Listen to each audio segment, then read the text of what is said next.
Um, we don't really pay as much attention to like the caster stories and what the people predict because we're scrimming against these teams, and we have a better idea of the more relative strengths of teams than I think a lot of people in the public do. And for example, Splice gets a lot of positive attention, let's just say, for this split, but we ended the regular season one single game behind them. And there we get killed again with no vision from absolutely nowhere, because Zoe is a balanced champion. Thank you, Riot Games. Thank you for this amazing champion. Brain effect mood? Helps your serotonin levels and makes you feel more relaxed. Huh. And we lose Baron because our jungler missed Smite, but you know what? That's okay. We all make mistakes. And yeah, next game will be better, I'm sure. Hello everyone, this is Alex from the Shotcaller, and I'm joined here by Dylan Falco after Schalke as well, I would say quite convincing 3-1 win against Rogue in the LEC playoffs. So first of all, congratulations that you already qualified for Athens now, and you still have a chance to qualify for Worlds as well. Yep.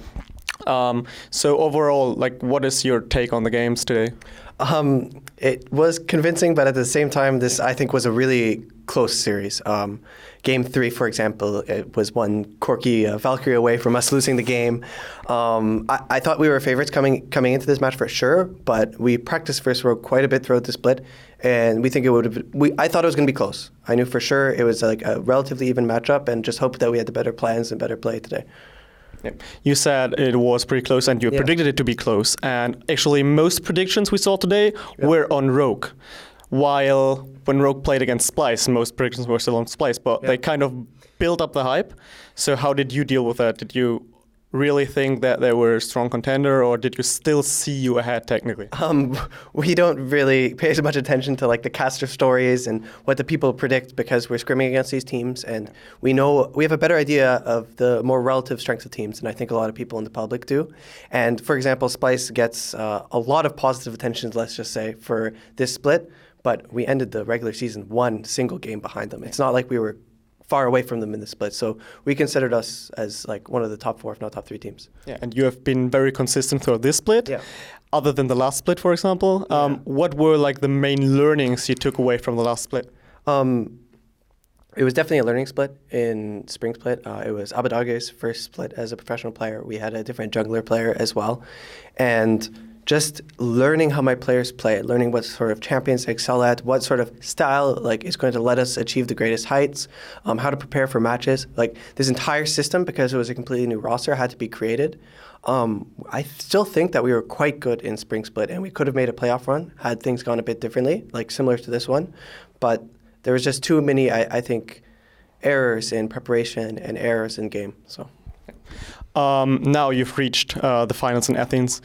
Is that already technically the goal you had for the split, or is the goal, as always, to take it all home?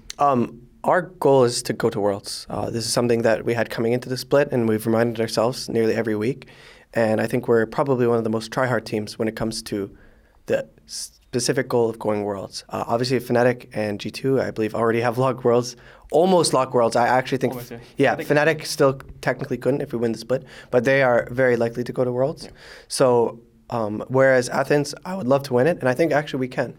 But the main goal is still to go to Worlds in Gauntlet. Yeah. So also Worlds in Europe. It's perfect. Also for Schalke, as a team that is technically coming from Germany, it would be, especially for the German fans, it would be super interesting to see that team at home. And for the media also, I mean, we are also working for the German media, and they really want to see that team succeed because it's a nice story of a traditional sports club that invested and really committed to esports and to League of Legends to see that team succeed. So I think you have all the German fans already behind you. Great. Well, you're going to Athens. Have you ever been to Athens before? Or have you ever any experience with the community over there? No, I've actually traveled quite a bit throughout Europe, but I've never been to Athens before, so I'm looking forward to visiting. Although, like the esports trips generally is a lot of time practicing, preparing, and in hotels and venues, so it's not a real tourist trip. Yeah, I've also actually heard that most of the fans that are actually going to the finals technically booked a vacation around it, so they're going like 1 week earlier than on the side, like watch the finals. We don't get a vacation. We have to You practice. don't. Yeah. Well, not even afterwards, because you still have to play the European qualifiers. Exactly. So North America is already done with their split.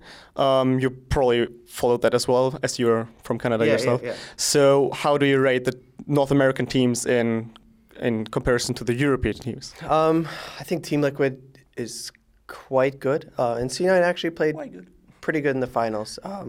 I think they're slightly weaker than the top European teams, but I think they're actually they're okay. So Let's they just put it will that make way. it out of groups. Make it out of groups. Like, I wouldn't be surprised if a North American team makes it out of groups, but I wouldn't expect any like super deep runs. So let's hope you will make it.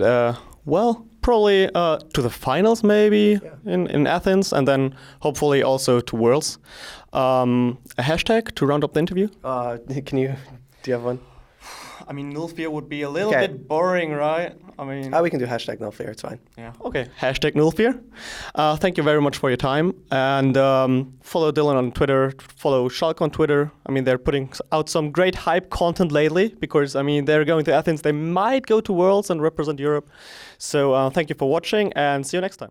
We'd especially like to thank Krzysztof Bujnovic, Erich Althaus, Lukas Legal, Lazy Raven, and Adam Novosviat for your continuous and very special support, and of course all the people whose names you see scrolling past you right now. We have a lot of amazing projects, and of course Worlds 2019 in Europe coming up, so thank you so much for supporting us and enabling us to do our work. Thank you.